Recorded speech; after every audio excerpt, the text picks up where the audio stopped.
Dans cette vidéo, nous allons simuler le crash d'une machine et voir ce qu'il se passe.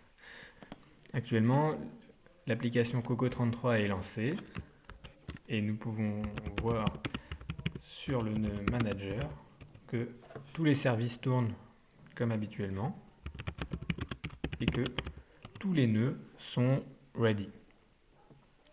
Nous allons simuler du coup la chute du Lightworker qui fait tourner un service process qui exécute directement les calibrations.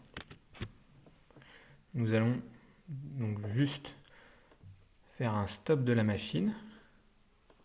Nous sommes d'accord qu'ici on simule un crash qui oblige la machine à s'arrêter.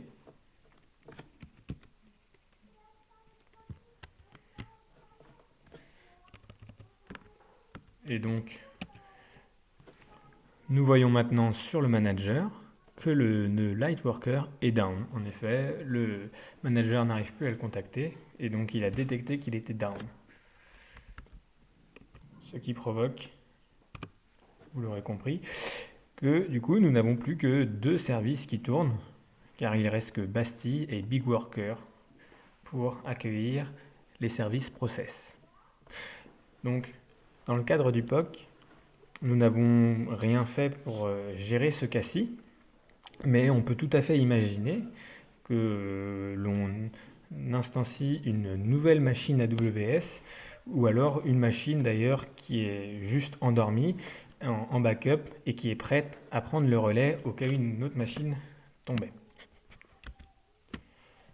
Nous allons maintenant vous montrer que si on relance une machine qui est déjà intégrée au cluster, il suffit uniquement de la lancer pour qu'elle s'intègre dans le cluster et qu'elle demande d'instancier un service et de travailler comme les autres.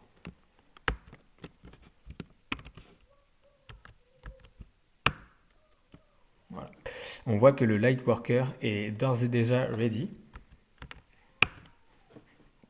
Et on voit que le troisième service process a bien été instancié et donc la machine est prête à faire des calibrations.